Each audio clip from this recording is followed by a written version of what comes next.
Hello সবাইকে, সবাই কেমন আছো? আশা করছি তোমরা সবাই খুব ভালো আছো। আর আমিও কিন্তু খুব ভালো আছি। চলো তাহলে আজকে ভিডিওটা স্টার্ট করা যাক।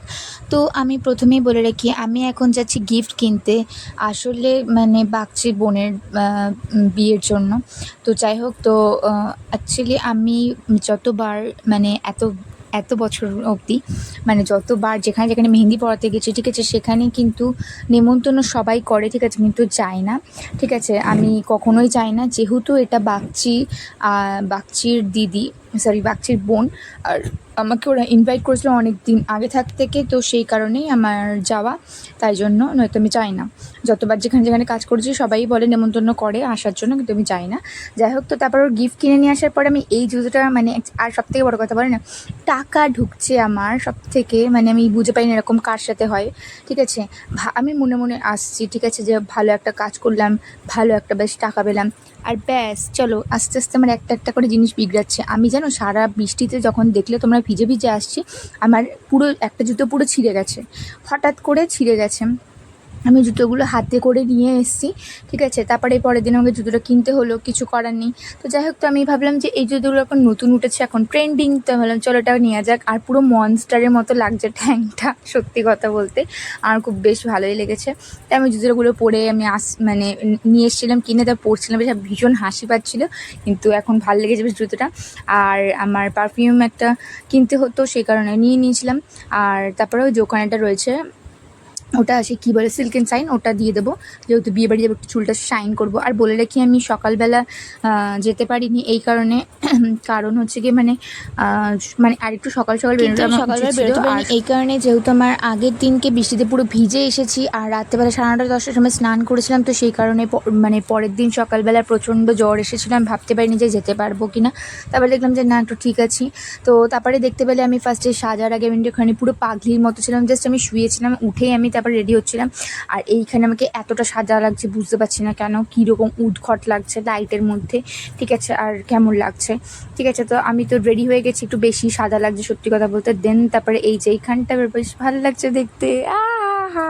আর তার মধ্যে দেখো গলার মধ্যে এত ঘামাচি হয়েছে, এবারে তো সবারই ঘামাচি হয়েছে প্রচুর পরিমাণে, জাস্ট বলার মতো না। আর আমি এমন একটা জামা পরেছি, জামা বলতে কি ঘাগরা পরেছি, এটা হ্যাঁ বলার মতো না, আমি পুরো ঘাগরা ধরেছি প্লাস আবার ওড়না ধরেছি, এভাবে পুরো একদম মানে লুঙ্গির মতো তুলে নিয়ে যাচ্ছি, মানে ভাবতে পারছো আমাকে যদি কেউ রাস্তায় দেখে না, তো আমি হেসে একদম হুটোপাটি করবে। তো যাই হোক, তো আমি ওইভাবে এখন যাচ্ছি, কিছু করার নেই আমার, ঠিক আছে। আর আমি ভেবেছিলাম কি অন্য কিছু পরবো, তা হচ্ছে না থাকে এটাই ঠিক আছে, চলো এটা পরে যাওয়া যায়।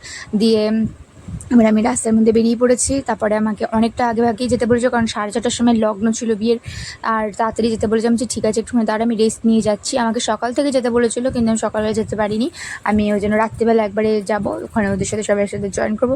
তো সেই কারণে আমি আর যাইনি।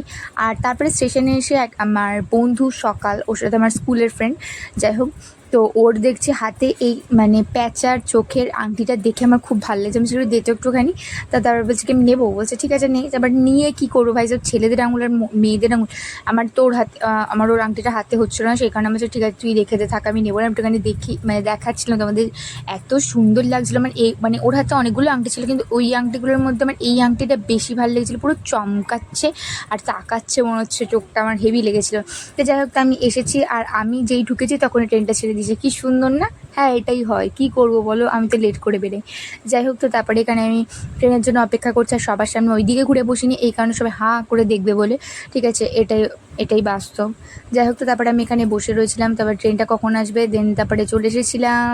এর এই যে কিউট ব্রাইড কিন্তু দারুণ মিষ্টি লাগছে দেখতে, এত সুন্দর লাগছে বলার মতো না। ও এমনিতেই মিষ্টি, তারপর ওকে বিয়ের সাজে কিন্তু আলাদাই লাগে।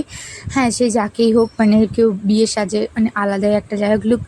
আর আমার ওকে খুব ভালো লাগছিলো দেখতে, বসে আমি বলছি দাঁড়া একটুখানি, তারপরে আমি ওর হাতে শ্যুটগুলো করে নিয়েছিলাম। দেন তারপরে এই যে এখানে ম্যাডামের এখনও সাজাই হয়নি, আমি বলছি সে কী রে, বিয়ের মেয়ে তো বিয়ের কোণে তো সেজে তো বসে রয়েছে, তুই কখন সাজে, বলছে তারা আমার এখনও চুল হয়নি।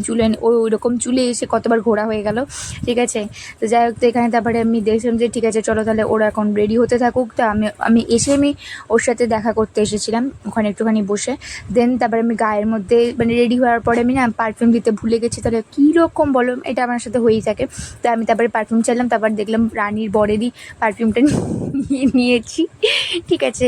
আর তারপরে আমি বলছি কি এ কি তুই কী রে কী সেজেছিস রে, মনে হচ্ছে তো তোর রিসেপশন হচ্ছে। আমি এটা সবার সামনে বলে দিয়েছি, ঠিক আছে। ও বলছে সবাই তাই বলছে, ঠিক আছে। সত্যি খুব সুন্দর লাগছিলো দেখতে, যেমন মানে বাকচিকে লাগছিলো তেমন দিদিকে দেখতে লাগছিলো, আর তেমন হচ্ছে গিয়ে তোমার রানীকে তো জাস্ট দারুণ লাগে, রানীকে পুরো রানীর মতনই লাগছিলো দেখতে, খুব বেশি লাগছে। আর যেহেতু আমায় তাড়াতাড়ি বাড়ি ফিরতে হবে বলে আমি তাড়াতাড়ি খেতে বসে পড়েছিলাম, আর একা একাই বসেছিলাম, নয়তো আমাদেরকে বলেছিল ওদের সাথে থাকতে, হ্যাঁ।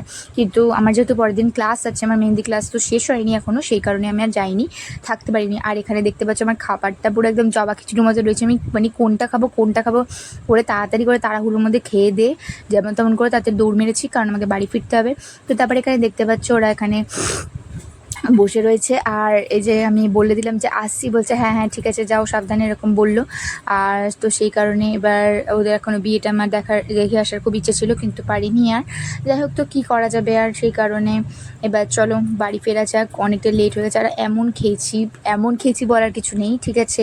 মানে একটুখানি খাবার দাবার পড়েছে, লিপস্টিকটা পুরো আর্ধেকে উঠে গেছে দেখছে, তার মধ্যে পুরো ঘেমে চুমে একাকার হয়ে গেছি, জাস্ট বলার মতন না। তারপর হচ্ছে চলো এবার বাড়ি যাওয়া যাক। দেন তারপরে হাঁপাতে আমি আসলাম। তারপরে এই যে এখানেও কিন্তু ওই যে বললাম না, এই টাকা এসেছে, এবার টাকাটা যাওয়ার পালা, ঠিক আছে। মানে আমার নতুন জুতোটা এত জোরে, আমি যেহেতু নামছিলাম, ঠিক আছে, তাড়াহুড়ো করে ট্রেন ঢুকছে করতে করতে এত জোরে নামলাম, আর ওখান থেকে আমার নতুন জুতোটাও হিলটা গেছে, মানে কোনো বলার কিছু নেই সত্যি। দেন তারপরে এবার তাড়াহুড়ো করে আসলাম, দেন ওখানে মাসিগুলোও আসছিলো, তো মাসিগুলোর সাথে আসলাম কথা বলতে বলতে। তারপরে আমি এখানে বসে রয়েছি ট্রেন কখন আসবে বলে। তো আমি ভাবলাম যেহেতু মানে দেখাচ্ছিলো কি তাড়াতাড়ি করে ট্রেন আসছে করে দেখাচ্ছিলো, ঠিক আছে, সেজন্য আমরা উড়তে নেমেছি, জুতোটা একদম ছিঁড়ে ভোগে পাঠিয়ে দিয়েছি।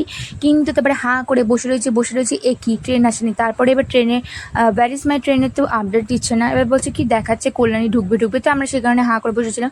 তারপরে দেখছি কি যে না, ও মা, তারপরে আবার যখন মানে বাবার এরোপ্লেন মোড করে অন অফ করতে যখন দেখলাম যে পুরো ওটা কাঁচরাপাড়া ছেড়ে হালিশহর যাচ্ছে, মানে ভাবা যায় কত বড় বেইমানি হচ্ছে। করে ট্রেন ধরতে হবে বলে আমি খেয়ে দিয়ে পুরো দৌড় মেরেছি, একটু রেস্ট নেওয়া হয়নি। আর এদিকে এসে দেখছি 2 নম্বর প্ল্যাটফর্মে একটা মানে কেউ নেই, ফাঁকা। আর এদিকে 3 নম্বরে সবাই মানে 1 নম্বরে কতজন রয়েছে। আর যাই হোক, তো তারপরে আমার ট্রেন এসে ফাইনালি আমি ওভারব্রিজে আস্তে করে নামছি, নয়তো এবার আর একটা জুতো চলে গেলে আমি আর যেতে পারবো না। তো এখানে দেখতে পাচ্ছি আমি পুরো ঘেমে চুমে মেকআপ মানে একদম 12টা বেজে গেছে। তো যাই হোক, তো যারা আমার চ্যানেলে নতুন, আমার ভিডিও তোমরা দেখছো, অবশ্যই প্লিজ আমার চ্যানেলটাকে সাবস্ক্রাইব করতে ভুলো না। আর এই ছিল আজকে ভিডিওটা, তোমাদের কেমন লাগলো দেখা যায় একটা নেক্সট ভিডিওতে। সবাইকে টাটা, সবাই ভালো থেকো।